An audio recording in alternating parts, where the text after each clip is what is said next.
The letter arrived on a Tuesday, which was the same day Mae Wallace decided she was done waiting for a man who did not know how to stay.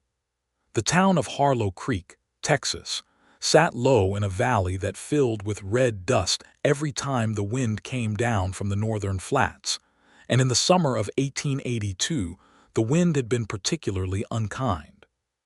Mae felt the grit of it in her teeth every morning when she stepped onto the porch of the small house she had inherited from her father, and she felt the grit of something else entirely when she looked out across the yard toward the empty road that ran east toward the cattle trail.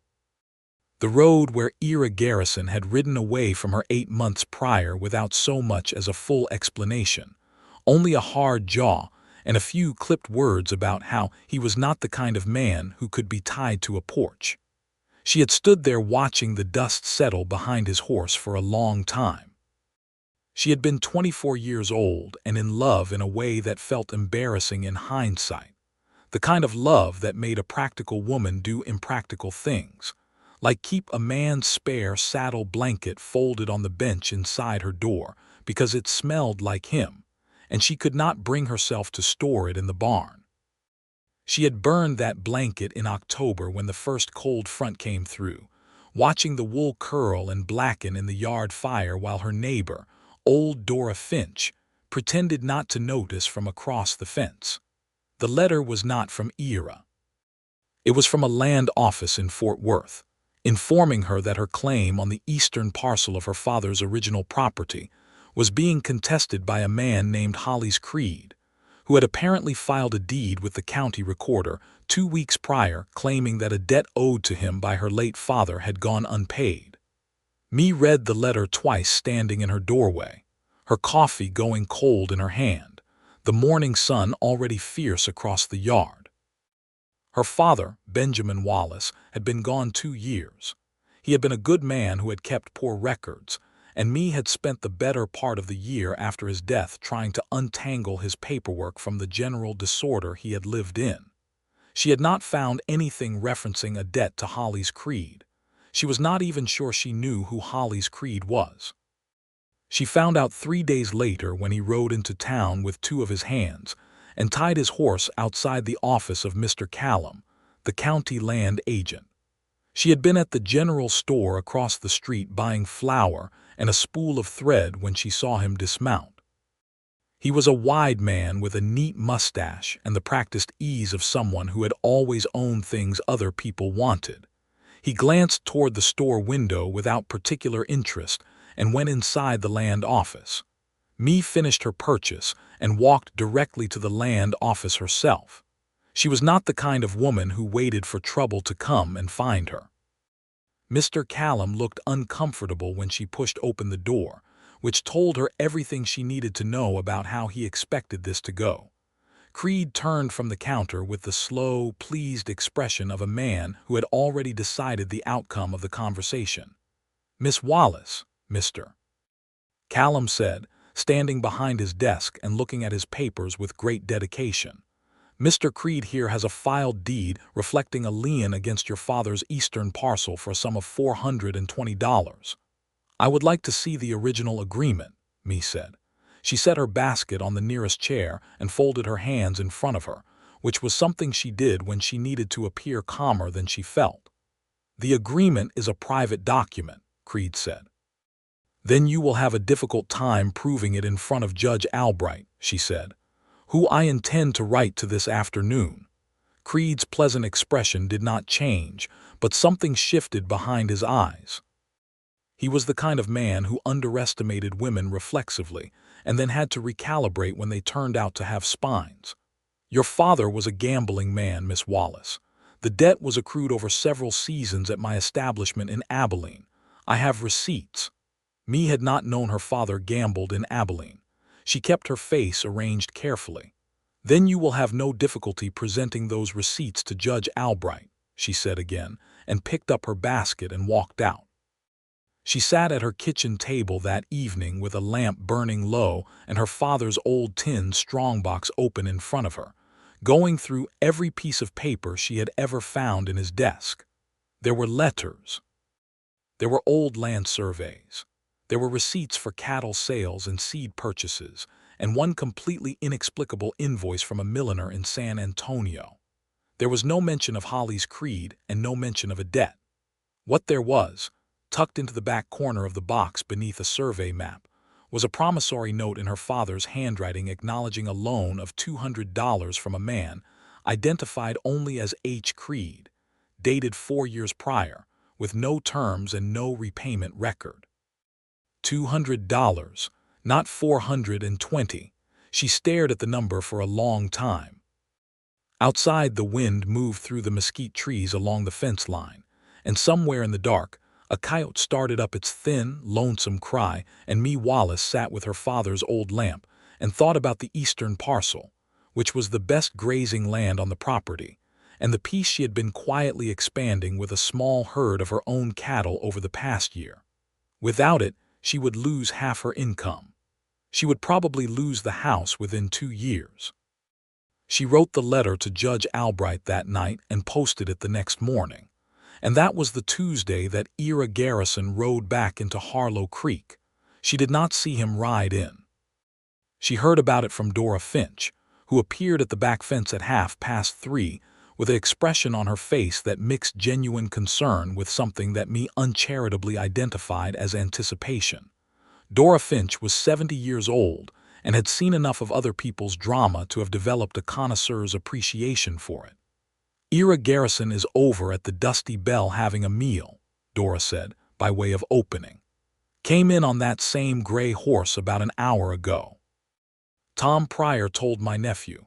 Mae was hanging washing. She took a sheet from the basket and snapped it out and pinned it to the line with 2 clothespins and did not look at her neighbor.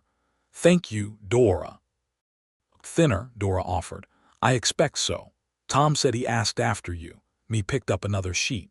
"Did he?" "Asked if you were still at the Wallace place. Said he had some business to attend to." Dora leaned her elbows on the top rail of the fence with the comfortable authority of a woman on her own property. "I thought you should know before he came knocking." Mae finished pinning the sheet and straightened up and finally looked at Dora with an expression she hoped was neutral. "I appreciate you telling me." "I have a pie in the oven." She did not have a pie in the oven. She went inside and stood in her kitchen and felt the whole thing she had spent 8 months building up against his absence. The anger, the resignation, the careful daily practice of not thinking about him, shift inside her chest like furniture shoved across a floor. She was not a romantic fool. She was a woman with a land dispute on her hands and a herd to manage and a house to keep. And Ira Garrison had ridden away from her like a man leaving a campfire. Like she was something warm he had used and moved on from. And she was not going to pretend that it had not hurt in the deep and specific way that only things you have genuinely hoped for can hurt. She put a pot of water on the stove for the beans she was going to make for supper, and she told herself firmly that whatever business Ira Garrison had in Harlow Creek had nothing to do with her, and she meant it entirely. He knocked on her door at 6 o'clock in the evening. She heard the knock and stood in the kitchen for a long moment before she went to it. She was still in her work dress, hair pinned up roughly, hands smelling of the lavender soap she had washed them with before starting supper. She opened the door. He was standing on her porch with his hat in his hand. That was the first thing she noticed, and it mattered because Ira Garrison was not a hat-in-hand man. He was a hat-on-head at all angles man, a man who wore his hat the way other men wore their confidence, tilted and settled, and belonging on him the way his shoulders belonged on him. She had never in 2 years of knowing him seen him hold his hat in his hands like something he was not sure what to do with. He was thinner, like Dora said. He had new lines at the corners of his eyes that the western light was catching, and there was a scar along his jaw she did not recognize, pale and thin against his dark stubble. His gray horse was tied at the post beyond the gate, drinking from the trough she kept filled out of long habit. "Me," he said. She looked at him and said nothing. He held his hat by the brim, turning it slightly. "I have been wrong," he said, "about a number of things, but mostly about you and about leaving the way I did. I have been wrong about that." The words sat in the warm evening air between them, Behind him, the light was going orange and low over the distant hills. The mesquite trees along the fence were casting long shadows across the yard. She looked at him for a long moment, this man who had occupied so much of her thinking for 8 months, even when she had actively forbidden him to. This man who was standing on her porch with his hat in his hands like a man who was genuinely sorry. And she felt the complicated truth of it all move through her, the hurt, the residual anger, the thing underneath both of those that she had never entirely managed to burn away along with the saddle blanket. "I know," she said. And she stepped back from the doorway and let him in. He came inside and stood in her front room looking at it the way a man looks at a place he has missed, taking in the familiar things, the big table her father had built, the blue curtain she had made herself the first winter after he left because she had needed something to do with her hands in the evenings, the same lamp on the sideboard, the same oval braided rug on the floor. She had not changed much. "Sit down," she said. "I have beans on." He sat at the table with his hat in his lap, and she went to the stove and stirred the pot and got 2 cups and poured coffee from the pot she kept warm through the afternoon, and she brought the cups to the table and sat across from him. She did not sit close. She sat in her usual chair at the end of the table and put his cup in front of the chair nearest him. "How long have you been in the territory?" she asked. "Came north from San Antonio about 3 weeks ago," he said. "Spent some time on a drive down in the lower country through the spring." He wrapped both hands around the cup. His hands were the same as she remembered, broad and capable with old rope scars across the knuckles. "I kept thinking about coming back sooner. I kept not doing it." "Why did you come back now?" He looked up from the cup. "Because I ran out of reasons not to." It was not a pretty answer. It was not the kind of thing a man in a story said to a woman he had wronged. She appreciated it precisely because of that. "I heard about your land trouble," he said. "Before you ask how I know, Tom Pryor told me over supper. He said Creed has been working people up and down this county for 3 years and nobody has managed to stop him clean." "I wrote to Judge Albright," she said. "That is a good start." He looked at his coffee. "I know some things about Holly's Creed. I worked for a man named Dawes 2 years back, just before I came through Harlow Creek the first time. Dawes had a spread down near the Colorado River that Creed tried to swallow up the same way. Creed inflates debts. He gets a man to sign something informal, and then when the man is dead or gone, he produces a document claiming 10 times the original amount. He has a man who works the county records office's fellow named Stills, who I believe is operating somewhere near Granbury now." Me set down her coffee cup. "How do you know this?" "Because Dawes hired a detective out of Dallas who proved it, and Creed paid him off to make the evidence go away, and the whole thing fell apart, and Dawes lost his land anyway." He said it flatly, without embellishment. "I watched it happen and I could not do a thing about it, and it has bothered me for 2 years. She looked at him across the table in the low light of the kitchen lamp. The evening was coming on fully now, the sky through the window going purple, the first evening star appearing above the dark ridge of the eastern hills. She thought about her father, and about the promissory note in the strongbox, and about the eastern parcel where her 23 cattle were currently grazing in perfect ignorance of the bureaucratic machinery being assembled against them. "Tell me what you know," she said. So he told her. He stayed at her table for 2 hours, drinking coffee she refilled twice, and told her everything he knew about Holly's Creed's methods, which were not sophisticated but were effective because they relied on the fact that most people with land disputes could not afford lawyers, and the county courts moved slowly, and the men running the land offices were generally either corrupt or overwhelmed. He told her about Stills, the records man, and about a woman in Granbury named Clara Whitmore, who had successfully opposed Creed 2 years back by producing original correspondence from the man who had originally loaned her late husband money, correspondence that directly contradicted the inflated claim Creed presented. "Do you have anything in your father's papers?" he asked. She went and got the promissory note. She put it on the table in front of him. He read it carefully, turning it toward the lamp. $200, he said. Creed is claiming 420. He set the note down. This is what you need. This is the original instrument. Creed's claim cannot stand against this in front of a circuit judge if you have a lawyer who knows what he is doing. He was quiet for a moment, looking at the note. There is a man in Fort Worth named Elias Horn who handled the Whitmore case. He is honest and he knows Creed's methods. I cannot afford a lawyer in Fort Worth, Mae said. I know. He picked up his coffee cup. I have some money set aside from the drive. It would cover his fee and the travel. Mae looked at him. He met her eyes. I am not trying to buy my way back into your good opinion, he said. I am telling you what I have available because you need a lawyer and I have the money. And if you do not take it, your land will go to a man who steals property from widows and orphans. And I would rather have the money doing something useful. She was quiet for a moment. Outside, the night insects had started up their sawing, relentless summer song in the grass. The lamp between them threw warm gold light across his face, catching the sharp line of his jaw and the seriousness in his eyes that she remembered. He had always been serious in a way that had drawn her.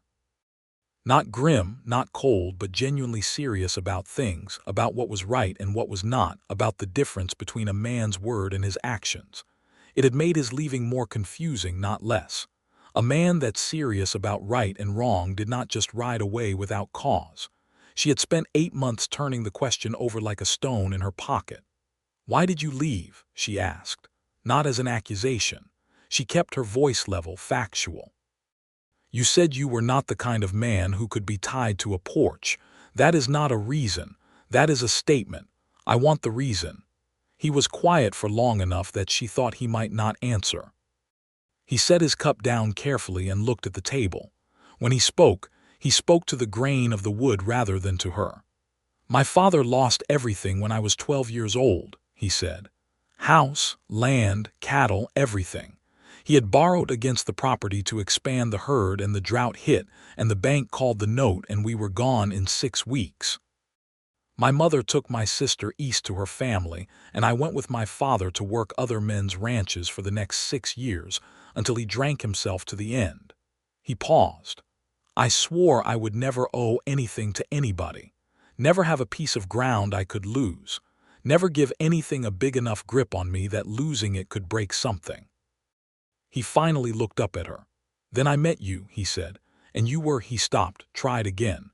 You were someone I could have lost and it would have broken something, and that scared me badly enough that I left before it could happen. Mae sat with that for a moment. The night insects sang outside.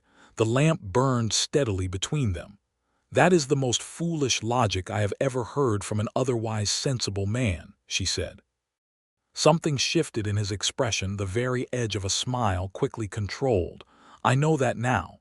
You left to avoid losing me, she said, by losing me. Yes, he said, and it took you 8 months to work that out. It took me about 3 weeks, he said. It took me about 5 months after that to get up the nerve to come back and admit it. She looked at him across the table. She had spent 8 months being angry and sad in the moderate, functional way that a woman alone on a property does not have the luxury of being dramatically. And now he was sitting at her table in the lamplight being more honest than she had expected him to be capable of. And the anger was still there, but it was thinner now, like paper held up to the light.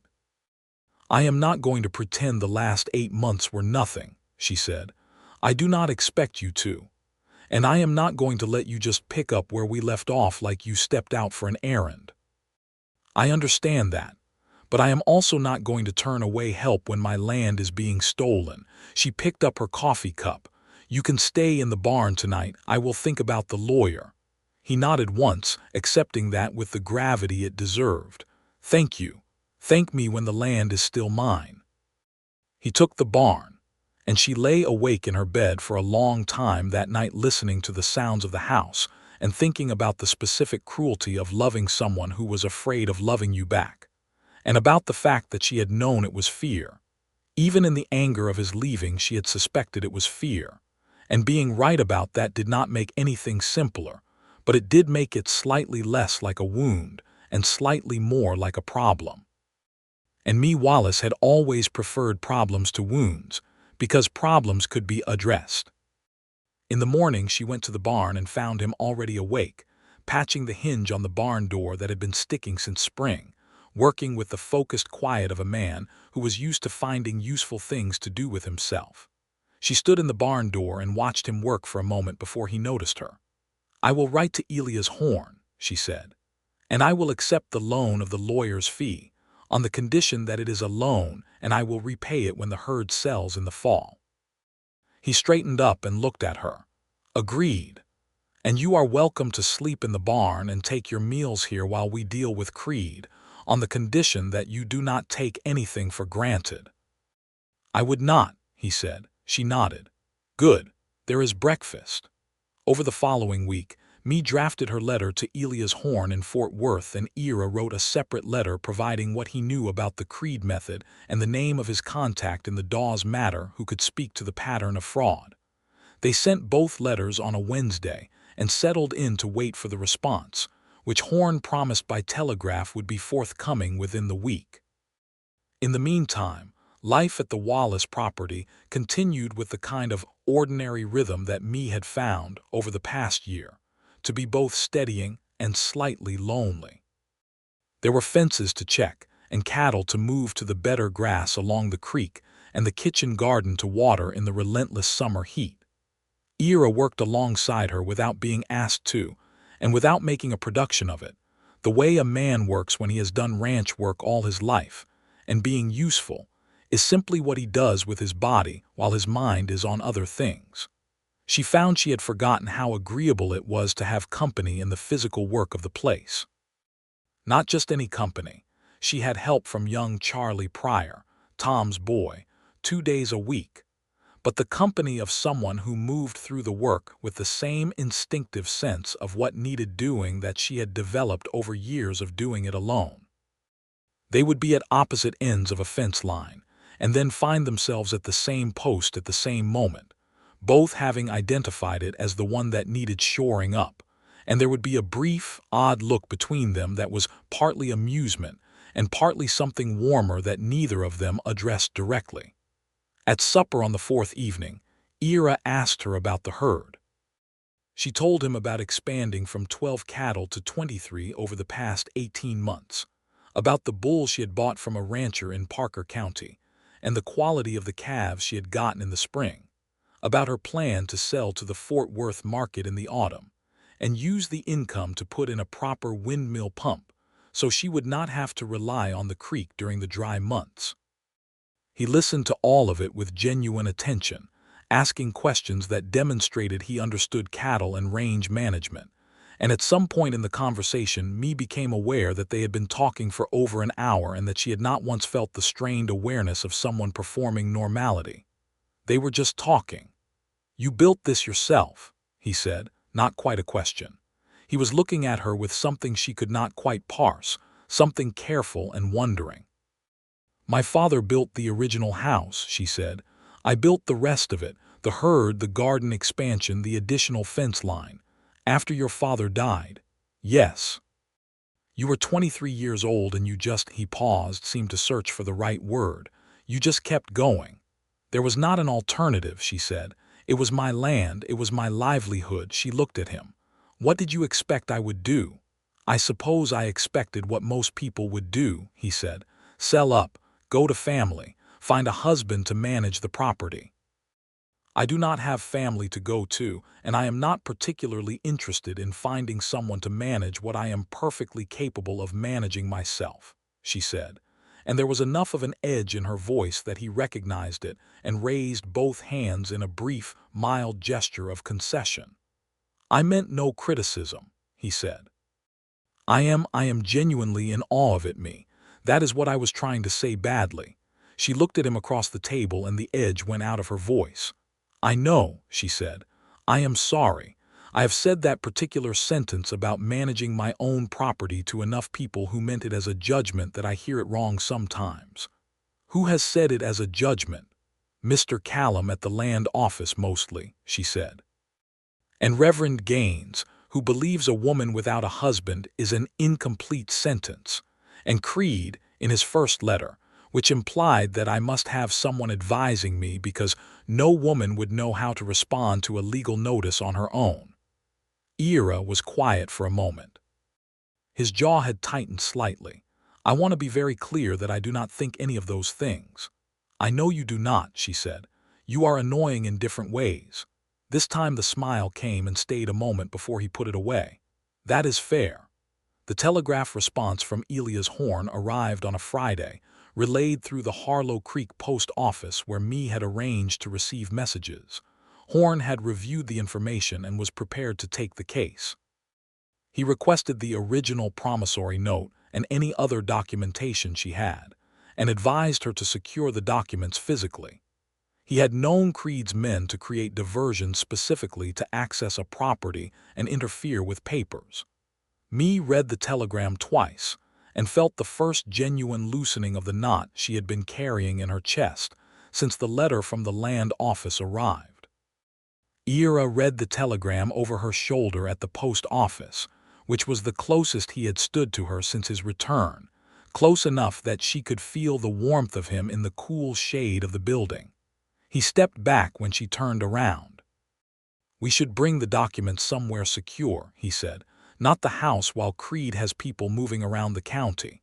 "I was thinking about Judge Albright's office in Weston," she said, "if he has responded to my letter. I would feel better if you let me ride with you to Weston." She looked at him. "I have ridden to Weston alone before." "I know you have," he said.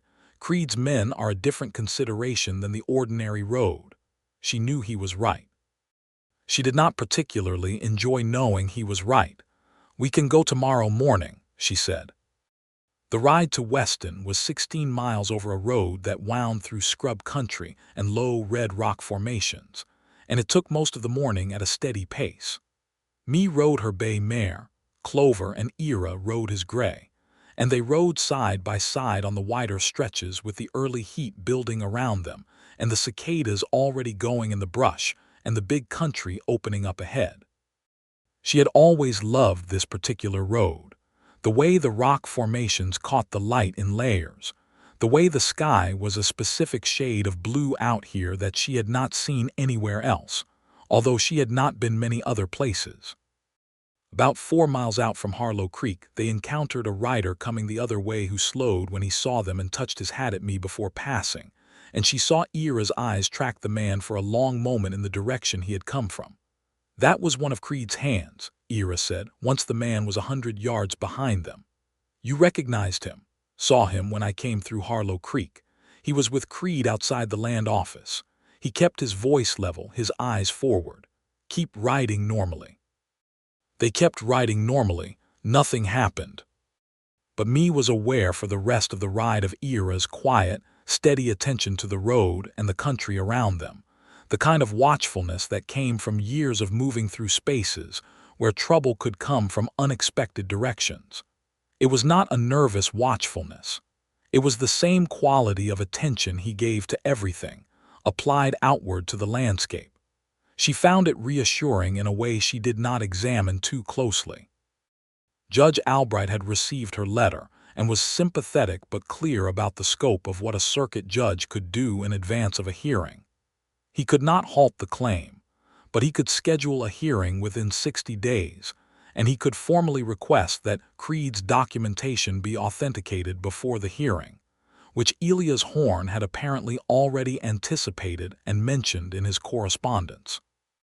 Albright also confirmed that he had heard of Creed's activities in adjacent counties and was not inclined to give the man's claims any more credence than the evidence warranted. Mee left Judge Albright's office with her documents secured with the court clerk and a hearing date set for 53 days hence, and she stood on the board sidewalk in the mid-morning sun in Weston feeling, for the first time in weeks, like the ground under her feet was solid.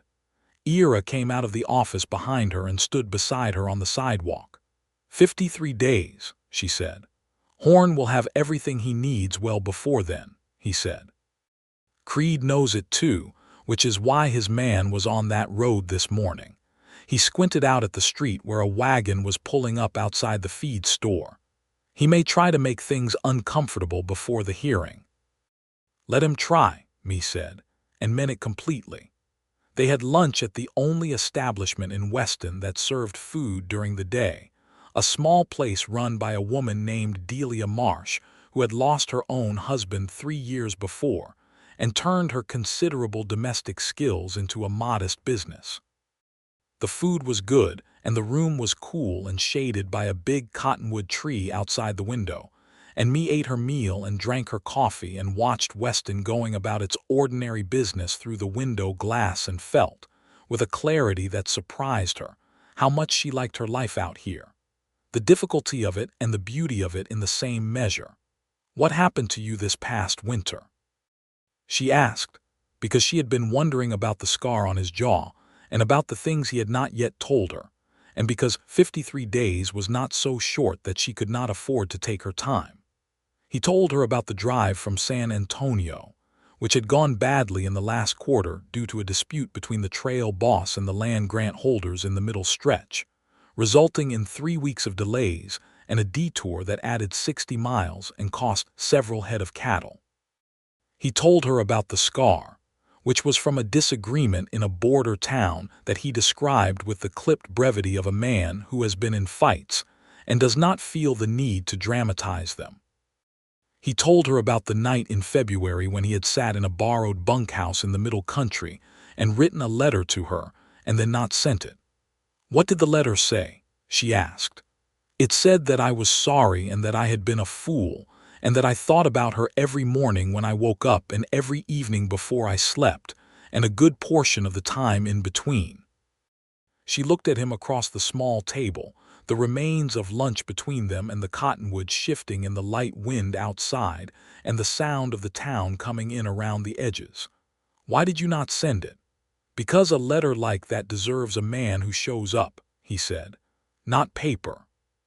She picked up her coffee cup and looked at him over the rim of it. "That is possibly the most sensible thing you have said since you arrived." "I have occasional moments," he said. The ride home was easier than the ride out, the afternoon light coming from behind them and the road well shadowed in the late-day stretch. They rode without much talk, but it was a different kind of quiet than the careful, managed quiet of the first few days after his return. It was the quiet of two people who had said enough important things that they could afford to rest in the silence between the important things. She thought, riding with the red dust of the road settling behind Clover's hooves and the first shadows stretching long from the rock formations to the west, that she was not in the same place she had been when he arrived. She was not back where she had been before he left, either. She was somewhere new, which felt right. "You did not go back. You went forward and you brought what you had learned with you." Back at the property, Ira took the horses while me went inside to start supper. Charlie Pryor had come by during their absence and left a note saying he had moved the cattle from the south pasture to the creek pasture as she had asked, and there was a covered dish from Dora Finch on the porch step, a gesture of neighborly solidarity that me recognized and was grateful for. She was at the stove when she heard the sound of horses from the road. Too many horses for a single rider. She went to the window. 2 men on horseback had stopped at the end of her lane and were sitting there looking at the property. Not Creed himself, she could see that even from this distance. His hands. After a long moment they turned their horses and rode back the way they had come. Ira came in from the barn a few minutes later and she told him what she had seen. "Sizing up the place," he said. He stood at the window looking out at the empty road. "We need to let Horn know." She wrote to Horn that evening, and in the morning rode into Harlow Creek herself to send the letter and also to speak with Tom Pryor, who was on the town council, and who she trusted to have a sense of how the community stood on the Creed matter. Tom was a broad, direct man who had been in Harlow Creek for 15 years and had known her father. Tom confirmed what she suspected. Creed had been asking questions around town, trying to build a social case alongside the legal one, suggesting that the Wallace property was poorly managed and that a sale was in everyone's interest. He had apparently offered Tom himself a finder's fee for facilitating a resolution. Tom had told him in terms that were apparently memorable to find another county. "Half the town is with you, me," Tom said. "The other half don't really know which way the wind will blow, so they are keeping quiet. But Creed doesn't have friends here, just people who are nervous of him. I have a hearing date in 53 days, she said. And Elia's horn out of Fort Worth taking my case. Tom Pryor sat back in his chair with the expression of a man whose opinion of the situation had just improved substantially. Horn, good choice. That will put steel in some spines. He looked at her. I hear Ira Garrison is back. He is staying on the property while we deal with this, she said, and kept her voice entirely neutral. Tom looked at her with the careful, fond expression of a man who has known someone long enough to see through their careful, neutral voice. I see, he said, and left it there.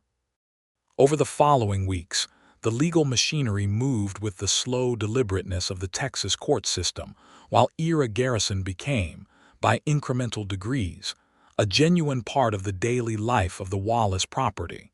He was not there in any formal capacity. He did not declare himself or press for anything.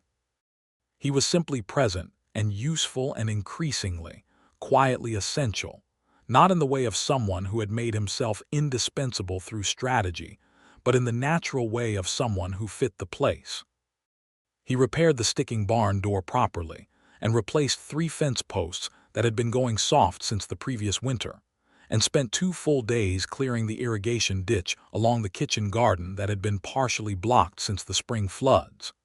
He did these things with the same uncomplicated purposefulness that Mae had always found both attractive and slightly irritating, because she was perfectly capable of doing them herself, and had simply not gotten to them yet.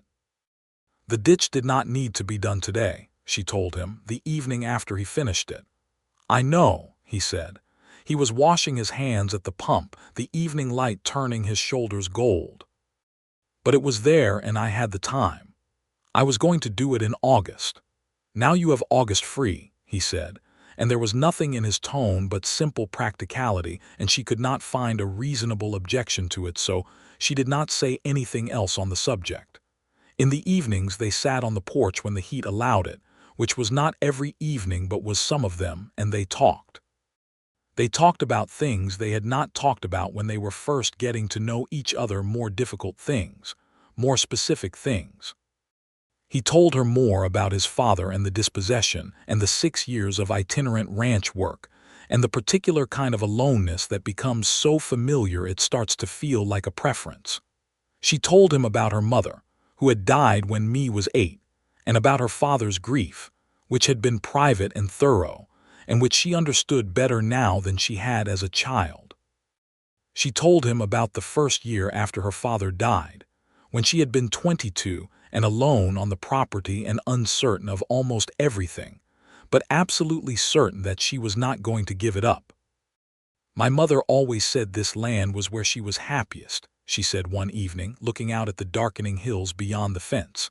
She died before I was old enough to really know her, but my father told me that more than once. I think he kept the property partly because of it. I keep it partly because of both of them now. Ira was quiet beside her for a moment. Do you remember her? I remember the smell of her, rosemary and clean cotton. And the sound of her singing in the kitchen in the morning. Not what song, just that there was singing. She paused. I was very young. Those are good things to remember, he said, and said nothing else on the subject, which was the exact right response. One evening in the 3rd week, he asked her if she would walk with him to see the eastern parcel at sunset, and she said yes, and they walked the half-mile to the far fence line as the light went down through all its western colors, and stood looking at the land, the good grass, the gentle slope to the creek, the cattle moving in small dark clusters against the fading gold. Creed wanted this land. Standing here in the last light with the evening cooling around her and the smell of grass and red earth and the distant water, Mae felt the absolute rightness of her ownership of it in a way that went beyond paperwork. This is why I left this morning and could not get back to sleep, she said. Not the legal fact of it. This. Ira stood beside her looking at the land, his hat on at its usual angle, his thumbs in his belt in the way he stood when he was thinking. He was quiet for a long moment. It is beautiful, he said finally. I can see why you will fight for it. I will win for it, she said, and he looked at her sideways with that almost smile she had been cataloging carefully. "Yes," he said, "you will." They walked back in the last light, and there was a moment, crossing the lower field where the grass was tall and going silver in the dusk, when their hands brushed together as they walked and neither of them moved away. They were not holding hands. Their knuckles touched with each step lightly, like a question being asked in a language neither of them had agreed to use yet. She did not say anything about it when they got back to the house. Neither did he. But that evening on the porch, when they sat in their usual chairs with the night sounds around them, he moved his chair an inch closer than usual, and she did not move hers away. Elia's Horn arrived in Harlow Creek 22 days before the hearing date, traveling by the stage from Fort Worth with a worn leather case full of documents, and the unhurried manner of a man who had done this before enough times that urgency was not required, but care was. He was 60 years old with gray at his temples and precise, kind eyes, and he shook Me's hand when they met as if he were meeting a colleague rather than a client. "I have located the original county records from the period of your father's loan," he told her at the kitchen table that first evening, with Ira present because Horn had specifically asked for him given his knowledge of the creed pattern. "And I have made contact with 2 other individuals who have been defrauded by the same method. One of them, a rancher named Abelard in Palo Pinto County, is prepared to provide a sworn affidavit. The key point is this," he laid a document on the table. "Creed's claimed debt was not, per the county records of that period, publicly registered. Your father's promissory note is the only contemporaneous evidence of the original transaction, and it says $200. Me looked at the document. "Is that enough?" "In front of a competent judge who is not in Creed's pocket, yes," Horn said. "The additional element I intend to present is the pattern evidence from Abelard and 2 other cases I have researched, which establishes that this is not an isolated dispute but a method." He paused. "I should tell you that Creed's attorney has made inquiries about a settlement. Creed is prepared to reduce his claim to $150 against the original debt." "The original debt was $200, Me said, "which my father owed and which I am prepared to repay." "I will not pay $1 of the inflated claim." "Good," Horn said simply. "That is my advice as well." Ira looked at Horn. "Creed had a man watching the property several weeks ago. Me also encountered one of his hands on the Weston Road." "I'm aware that Creed sometimes applies informal pressure," Horn said. "I would encourage you to document any such incidents and to ensure you are not alone on the property in the weeks before the hearing." "I am on the property," Ira said. Horn looked at him, and then at me with the polite, noncommittal expression of a man who has learned not to make assumptions about domestic arrangements while working in the Texas Hill Country. "Good," he said again. The days before the hearing had a particular quality to them, charged and strange, like the air before a summer storm. Me went about her work with her usual methodical care, while being aware of something building beneath the surface of the days, the hearing, yes, but also something between her and Ira that had been building since the moment he stood on her porch with his hat in his hands, and did not come undone all at once, but accumulated like water rising slowly in a creek. He said something to her on a Thursday morning that she kept turning over for the rest of the day. They had been checking the south fence after a rain the previous night, moving along the wire in the cool early morning, and she had stopped at a section that needed a new staple, and he had come back from ahead on the line to help hold the wire while she drove the staple in, and while they were there he said, without particularly looking at her, "I want you to know that I am not here for the land dispute." She drove the last staple. "I know," she said. "I wanted to say it plainly." "You did." She straightened up and looked at him. He was holding the wire still, his gloves on, his hat at its usual angle.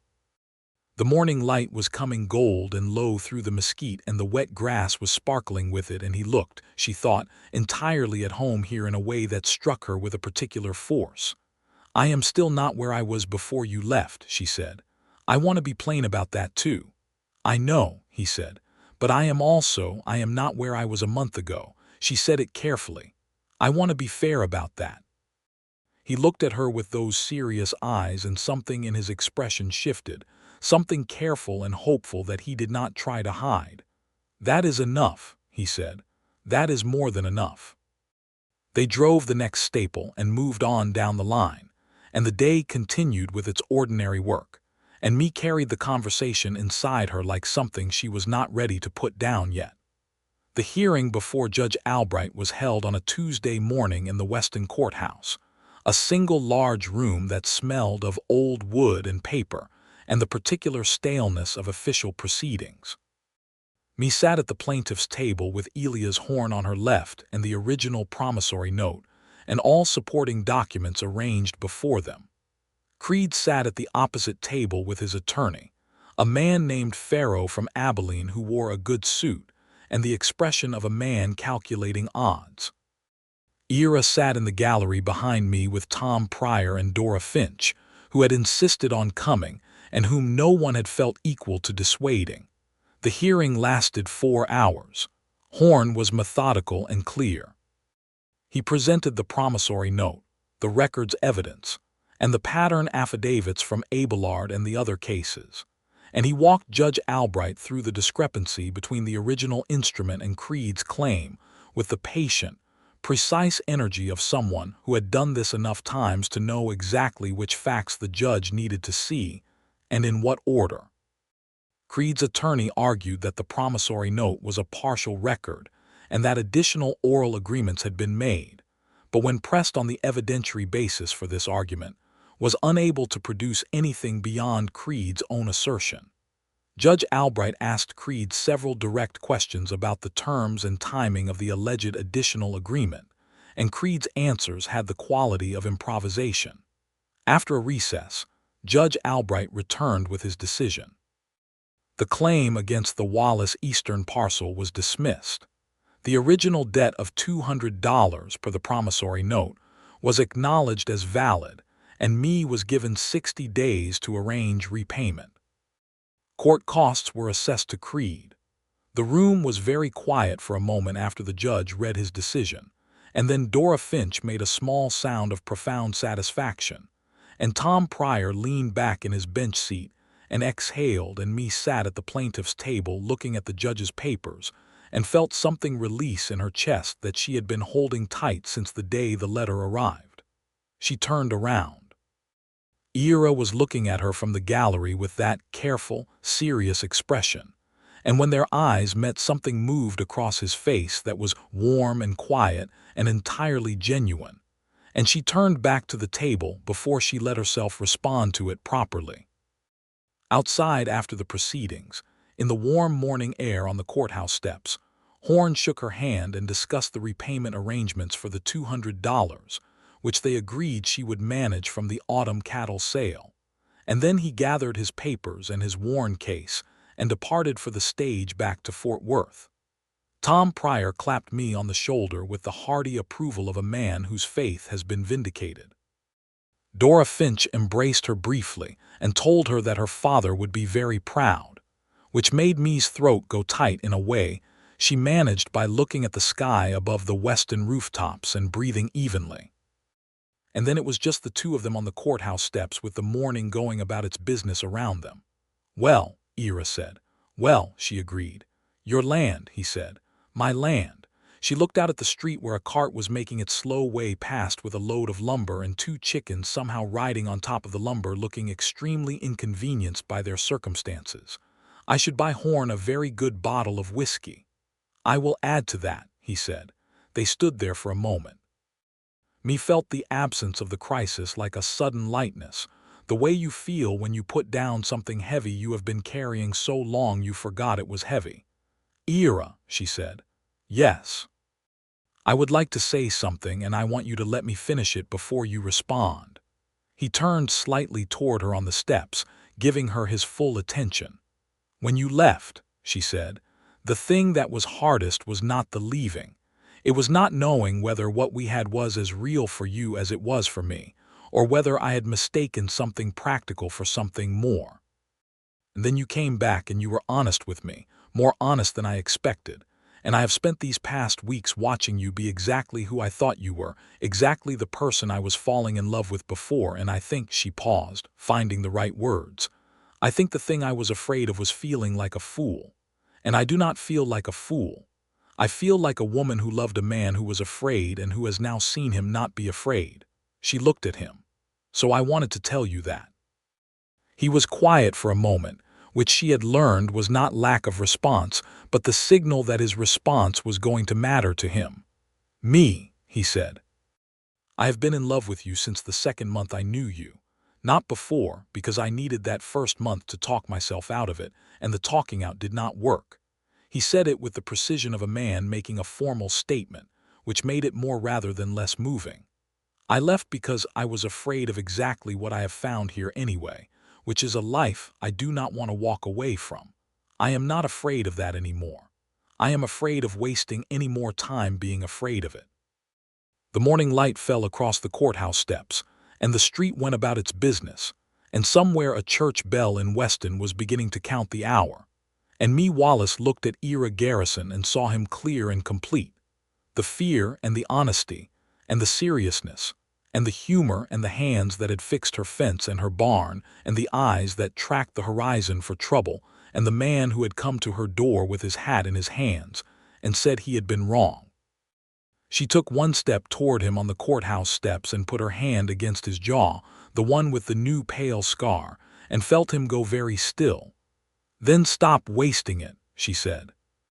He covered her hand with his, and tilted his head and kissed her on the Weston courthouse steps in the middle of the Tuesday morning, with the sun on both of them, and the town going about its ordinary business. And it was nothing like the first time he had kissed her 2 years before, because this time it had everything they had both learned since then in it. All the months apart, and the honesty at the table, and the evenings on the porch, and the quiet walks at sunset over good Texas land. And it was entirely everything. Dora Finch, who had not in fact gotten into Tom Pryor's wagon to go home yet, saw the whole thing from the base of the courthouse steps, and made no attempt whatsoever to pretend she had not. The weeks following the hearing had the quality of something new beginning, not the nervous beginning of early acquaintance, but the surer, warmer kind of beginning that comes when two people who have already learned the harder things about each other decide to build something deliberate from what they know. Ira was not in the barn anymore. This was established with very little ceremony one evening about a week after the courthouse steps, when Mae simply did not send him out to it, and neither of them addressed the change directly, because it did not require direct addressing. There was a rightness to his presence in the house, in the morning when she woke to the sound of him at the stove making coffee, with the domestic ease of someone who had made himself at home in the quietest and most unchallenging way possible. He asked her to marry him on a Saturday evening in September, which was not long after the cattle had been sold at the Fort Worth market for a satisfying price that covered Horn's fee with room to spare, and not long before the first serious hint of autumn began to move down from the north on the evening winds. He did not make a production of it. They were sitting at the kitchen table after supper, the lamp between them, a comfortable silence in the room, and he said, "Mae, I want to marry you. I have wanted it for a long time, and I am asking you plainly." She looked at him across the lamp. "I would like that very much," she said. He reached across the table and took her hand, and she turned her hand over and held his, and they sat like that for a while in the lamplight without needing to say anything else about it. They were married in November, in the small church on the east side of Harlow Creek, with Tom Pryor standing up for Ira and Dora Finch sitting in the front row with the righteous satisfaction of a woman who has seen a thing through from the beginning. Reverend Gaines performed the ceremony, and if he had privately expected to marry Mae Wallace off to someone who would manage her property, he had the grace to keep it to himself in the face of her expression. Elias Horn sent a letter and a bottle of good Texas whiskey, which arrived 3 days before the wedding, and which Ira and Mae agreed to open at the reception. Mae wore her mother's garnet brooch pin to the cream dress she had made over the summer from good cloth she had ordered from a dressmaker in Fort Worth. She stood at the front of the church with the autumn light coming through the narrow windows and Ira beside her in his good dark coat with his hat finally and properly set aside on the pew. And when she said her vows, she said them to him directly, looking at his face, meaning every word. Afterwards there was a gathering at the Wallace property, which was now the Garrison property in legal terms, although everyone in Harlow Creek who knew me continued to call it the Wallace place out of accurate assessment of who was really running things, with tables set out in the yard, and food that half the women in town had apparently decided collectively to contribute. Tom Pryor's wife Eleanor had made a cake. Dora Finch had made 2 pies, both of which were consumed before the sun went fully down.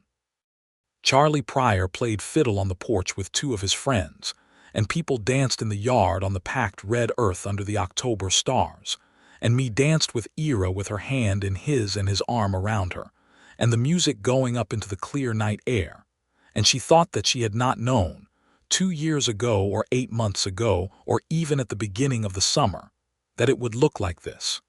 You did not know what you were building when you were building it. You just put the next piece in place and kept going.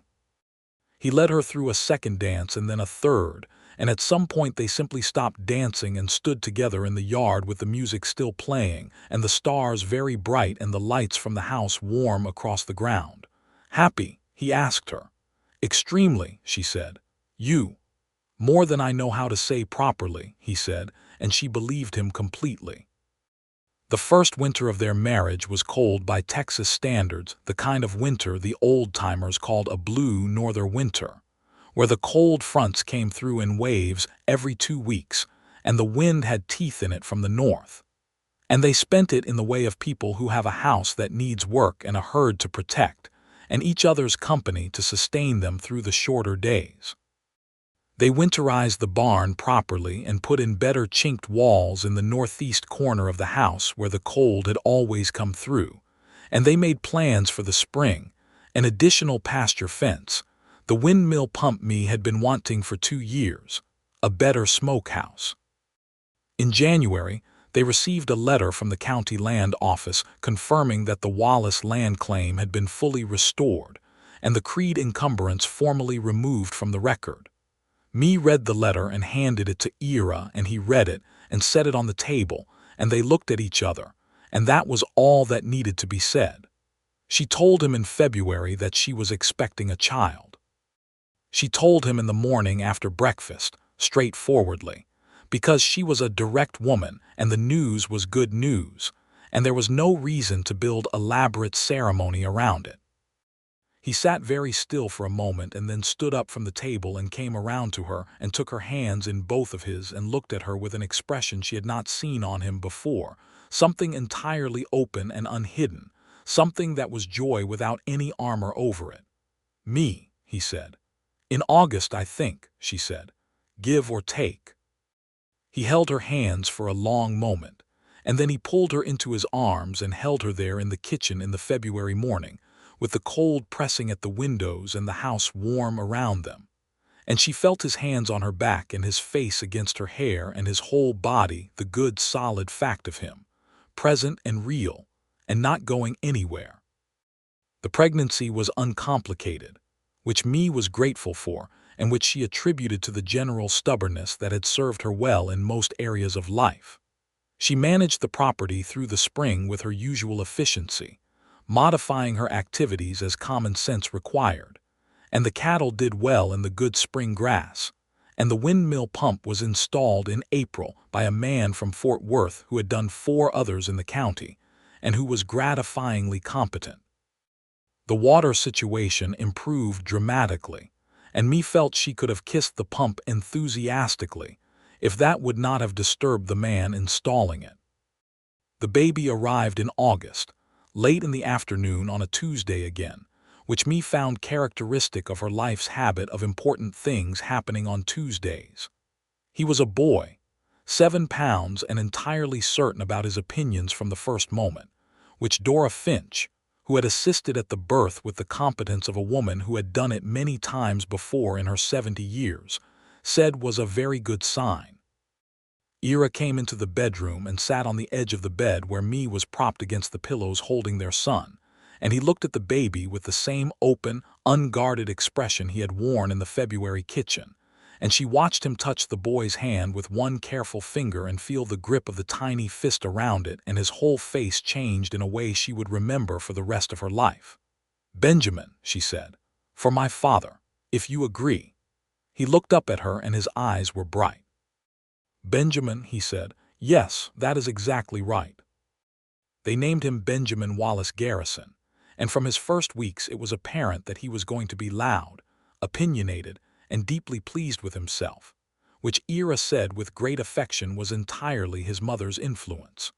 Harlow Creek grew modestly over the following years in the way that small Texas towns in good country grew in the 1880s. A new general store, a better school building, a telegraph office of its own so that people no longer had to ride to the next town for wires. The railroad reached the nearest junction 12 miles east in 1884, which changed the cattle business considerably for the better, giving Mee and Ira a much more direct route to market. The Wallace Garrison property, Mee continued to think of it that way because the hyphen seemed most accurate, grew too. A second parcel to the north came available when old Jasper Hendricks decided to retire to his daughter's family in San Antonio, and Ira bought it at a fair price. And suddenly, they had enough range for a serious herd and the kind of operation that required a hired man. Charlie Pryor, Tom's boy, who was 19 by then and knew cattle and was trustworthy, came on full-time and proved to be worth every cent. The year Benjamin turned 2, Mee sat in the kitchen one evening doing the accounts while Ira put the boy to bed, and she heard through the open door the sound of Ira reading to him. Some story involving horses and a great deal of animated narration, including what sounded like very convincing horse sounds, and she set down her pencil and just listened to it for a while, this sound of her life, and felt something so complete and deep that it did not have a word she knew for it. Not happiness exactly, although happiness was in it, more like the feeling of a thing being exactly what it is supposed to be. Hollis Creed was arrested in 1885 on fraud charges in Parker County, where a rancher named Abbott had managed to assemble enough documentation of the inflated debt scheme to bring criminal charges. Elias Horn was involved in that case as well, and wrote me a letter informing her of the outcome. She read the letter aloud to Ira over supper and then put it in the strongbox with the old promissory note, which she had kept. "For Ben," she said, when Ira raised an eyebrow at the filing of it. "So he knows what this land cost to keep." "Good," Ira said simply. Benjamin was 4 years old when his sister arrived, a daughter they named Clara after the woman in Granbury who had stood up to Creed years before Mee had ever heard the man's name, which seemed like an appropriate honoring of the thread of things. Clara Garrison was quieter than her brother and more watchful, with her father's serious eyes and her mother's stubborn jaw, and she learned to walk at 10 months and to express strong opinions about the placement of the furniture at roughly 11 months and never looked back. The house had grown to accommodate them. Ira had added 2 rooms during the spring of 1884 with the help of Tom Pryor and a carpenter from Weston, expanding what had been Mee's single-woman household into something properly family-sized, with a wider porch that caught the evening breeze and a bigger kitchen that could hold everyone who seemed to end up eating at the Garrison table on any given week. Dora Finch was a permanent fixture at Sunday dinner. Tom Pryor and a leaner came often. Charlie Pryor, having proven himself indispensable, had built a small bunkhouse on the property's north end and was for practical purposes part of the extended household. Elias Horn visited once in 1886 on his way through the territory and ate enough of Mee's cooking to make her suspicious that the trip had been arranged with supper in mind. The evenings on the porch were a constant. Through the years, through seasons, through the shifting light of Texas evenings, spring green and summer gold and autumn copper, and the spare clean light of winter, Mee and Ira sat on the porch they had extended to catch the evening air and talked or did not talk, and watch the hills go dark in the distance, and the stars come up above the property. And the life they had built was present all around them in the sounds of it, the cattle in the pasture, the children in the house, the wind in the mesquite along the fence. The ordinary, remarkable sounds of a life that had been chosen and built and held. Benjamin, at 5, had developed a consuming interest in everything mechanical and spent a significant portion of each day explaining to Charlie Pryor how various pieces of farm equipment worked, which Charlie accepted with the patience of a young man who had found something worth being patient for. He was also deeply attached to Ira's gray horse, which had become elderly and placid and was allowed, against all ranching practicality, to live out its retirement years in the good South pasture purely on the basis that Benjamin loved the horse, and the horse seemed to love Benjamin. "That horse should have been sold 2 years ago," Mae said, "not for the first time." "That horse is a family member," Ira said, "not for the first time. A family member who eats 2 pounds of grain a day and contributes nothing. He contributes to Ben's happiness." Mae looked at him. He looked back at her with entirely straight-faced effectiveness. She made a sound that was definitively not a laugh and went back to what she was doing. The gray horse lived another 3 years, which was Ira's quiet victory, and one he did not gloat over, being a man who knew when not to gloat. In the summer of 1887, Mae and Ira rode together to the eastern parcel at sunset, which had become over the years a kind of private habit between them. The walk or ride to that particular stretch of land in the long western light, standing at the fence with the good grass before them, and the cattle moving in the distance, and the creek threading silver through the lower ground. They had done it dozens of times since the first time, the evening before the hearing when the land had still been uncertain, and it had always felt like something important even when they did not say so explicitly. Ben was 5. Clara was 2, and the property was the most productive it had ever been, and the windmill pumped faithfully, and the new fences were holding, and the autumn market was looking favorable, and Harlow Creek had just gotten a proper school where Ben would start in September. They stood at the eastern fence in the August light with the smell of grass and warm earth around them, and Mae leaned back against the post with the ease of a woman entirely at home in her place, and Ira stood beside her with his thumbs in his belt in the way he stood when he was content, which she could read as precisely as she could read her own accounts. "Do you remember the first time we stood here?" she asked. 22 days before the hearing," he said. "You said you would win for it rather than fight for it. And you said yes with that look on your face." "What look?" She glanced at him. "The one you are making now. The one that means you already know the answer to a question you are waiting for me to figure out." He turned to look at her, and the evening light caught his face, the lines she had watched deepen over 5 years, the gray beginning at his temples, the permanence of him in this place that he had not had and now entirely did. "I knew then," he said, "not that you would win the land specifically. I knew that you were going to be all right regardless of what happened. You were always going to be all right. And you," she said. He was quiet for a moment, looking at her with those serious, honest eyes. "I am better than all right," he said. "I am exactly where I should be." She reached over and took his hand the way she had the first time, on the road through the tall grass at dusk. But this time she held it properly, and he held back, and they stood together at the fence of the eastern parcel of the Wallace land as the sun went down over the western hills, and the first star appeared above them, and the cattle grazed in the good grass, and somewhere behind them at the house, their children were making the sounds of children who have been fed and are warm and know where their parents are. The world was large and complicated and full of injustice and hardship, and the particular cruelties of men like Holly's Creed who took what did not belong to them. And the land was hard, and the seasons were not always kind, and there were things that could not be controlled, and grief that would come as grief always did, in its own time and without asking permission. Mae knew all of this. She had known it since she was 8 years old, standing at her mother's grave, and had confirmed it steadily since. She did not expect the world to be otherwise. But she also knew this.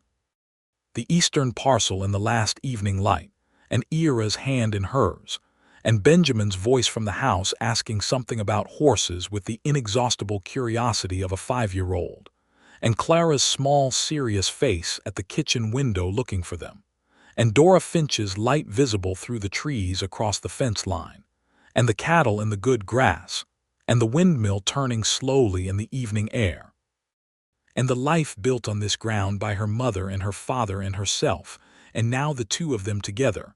All of this was also true. It was all also exactly true. She squeezed his hand and he squeezed back, and they stayed there until the light was fully gone and the stars were properly out. And then they walked back to the house together through the dark grass, and the lamp in the kitchen window guided them home. In the spring of 1888, Mae discovered she was expecting again, which she told Ira at the kitchen table on a Tuesday morning with the same plain directness as the first time. And he stood up and came around the table and held her with the same unguarded joy, deepened now by 5 years of being a father and knowing exactly what it meant, what the weight and the sound and the particular grace of it were. The third child arrived in October, another boy, robust and loud from the first moment. They named him James, for no particular figure, but because it was a good solid name that he seemed to suit from the moment Dora Finch held him up and declared him healthy and opinionated. Benjamin, now 6, received this information with the thoughtful analysis of a child who has had some time to consider the implications of siblings, and said that James was welcome to share his room when he was older, but that the shelf by the window with his things on it was his shelf, and that needed to be understood from the beginning. Clara, at 3, simply sat down next to the basket where James lay and looked at him with the careful watchfulness of someone taking on a project, and over the following months proved that her assessment had been correct by becoming, at 3 years old, the most effective older sister in the county. Ira came home one November afternoon. This was the November James was about 6 weeks old, to find me at the kitchen table feeding the baby and Ben at his slate, by the fire working out letters, and Clara apparently holding a formal lesson for 3 of her stuffed animals, which were propped in a row on the bench with an air of attentive obedience. The fire was going, the room was warm, the smell of supper was already present, and the ordinary controlled chaos of family life was operating at its usual volume. He stood in the doorway for a moment before anyone noticed him. Mae looked up first, with the instinctive awareness she had always had of when he came into a room. He looked at her across the kitchen, the baby in her arms, the fire behind her, the children around her, the house that was her father's and her mother's and hers. And the expression on his face was the same one she had first seen in the February kitchen years ago, the entirely open, unarmored joy of a man who cannot believe his luck and is not trying to hide it. She raised an eyebrow at him. "Well," she said. "Nothing," he said. "Everything." He came inside and bent and kissed her temple and then the top of James's small head, and straightened up and went to Ben and looked over his shoulder at the slate and said something about the letters, and then to Clara and her pupils, and the evening went on with all its noise and warmth and particularity. Later that night, when the children were asleep, and the house was quiet with the quiet that comes after the fullness of family evenings, they sat together on the sofa by the fire. They had graduated from porch chairs to a proper sofa when Ira had brought it back from Fort Worth on the supply wagon in the spring of 1885, which had been the occasion of some debate about dimensions and whether it would fit through the door, which it had. Barely, and Mae's feet were tucked up under her, and Ira's arm was around her, and the fire was burning low, and the night outside was cold and still. "I have been thinking," he said. "That is generally a warning of some kind," she said. "I want to put in the second water tank in the spring," he said. "The one we talked about for the north pasture. With the herd at the size it is now, we need better water distribution before the dry season." She considered it. "The cost would be absorbed by the spring calf sale if it goes as well as last year." "That is what I calculated as well," "Then yes," she said. "Let us do it." He was quiet for a while, watching the fire. She was quiet beside him, watching the fire too, and the house breathed around them with its nighttime sounds, the wood settling, the wind at the eaves, the small domestic sounds of a house full of sleeping people. "Me," he said. "I want you to know," he stopped, tried again. "I know that I came back to you the way a man comes back who has been foolish, and you let me in when you did not have to, and I want you to know that I have not forgotten that, not any of it." She turned her head to look at him. He was looking at the fire, his profile in the firelight. "I know you have not," she said. "I want to keep on deserving it," he said, "for a long time yet." She put her hand on his chest and felt the steady beat of him. "You are doing well so far," she said. He turned and looked at her, and she looked back at him in the firelight, in the warm house with the sleeping children and the future they were building, and the past they had made, and the life entirely theirs around them. "For a long time yet," she agreed. Outside, the November wind moved over the Texas hills, and the stars were brilliant above the property, and the cattle stood in the dark pasture, and the windmill turned slowly in the cold air, and the mesquite trees along the fence line stood as they had always stood, and inside the lamp burned low and the fire burned low, and me and Ira Garrison sat together in the house on the land she had refused to give up, and held each other in the quiet, and everything was settled, and everything was well. The years rolled forward the way good years do, each one distinct and carrying its own weathers and its own particular gifts. A drought in 1889 that tested the water system and confirmed the wisdom of the second tank. A bumper calf year in 1891 that allowed them to pay off the last of the property debts and buy the additional north-facing slope that had been on Me's mind since she first saw it. A late frost in 1892 that killed the kitchen garden and required starting over, and resulted in me developing a considerably superior approach to garden placement that she shared freely with everyone in Harlow Creek who asked. Benjamin grew into a boy who was all questions, and then a young man who was all plans, with his mother's intensity and his father's patience for working things out carefully. He loved the land with the straightforward love of someone raised on it, and had an instinct for cattle that Charlie Pryor said exceeded his own by the time the boy was 12, which Charlie said with pride rather than any sense of diminishment because Charlie Pryor was that kind of man. Clara grew into herself with the steady purposefulness of someone who had always known what she thought and simply needed time to grow large enough to act on it. She was her mother's daughter in the best possible ways, and she and me had between them a relationship of such mutual respect and fond exasperation that Ira said watching them discuss anything was like watching the same woman argue with herself and lose. James was James, the third child, the loud and cheerful and endlessly surprising one who kept finding new ways to astonish his family, and whose primary contribution to the household was a kind of irreducible good nature that survived everything the West Texas weather and 3 older siblings could throw at it.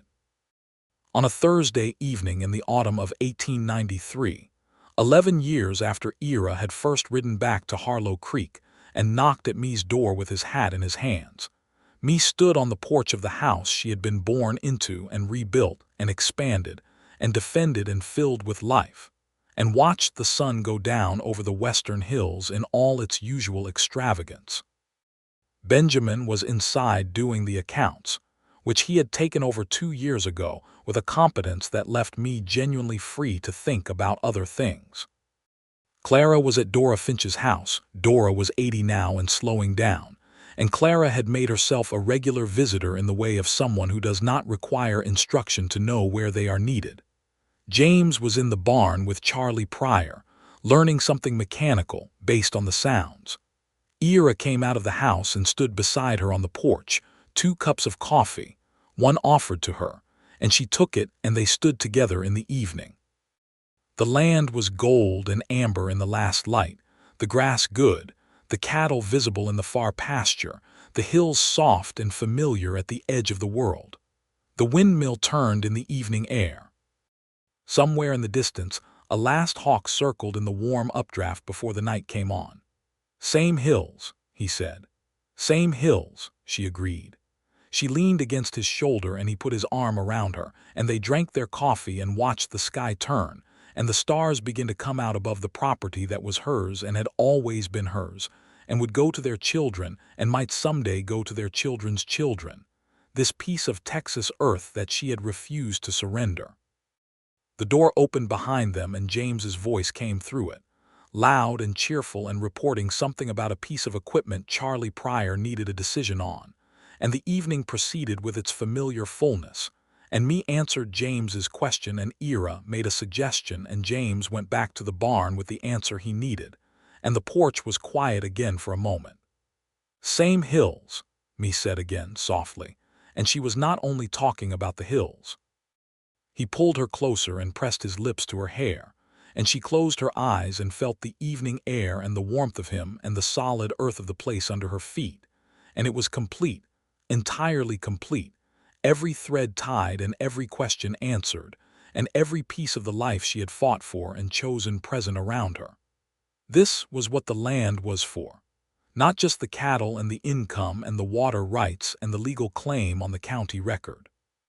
It was for this, standing on the porch in the evening with the man she loved and the sound of her children in the house behind her, and the stars coming up over the hills and the feeling of a life built true.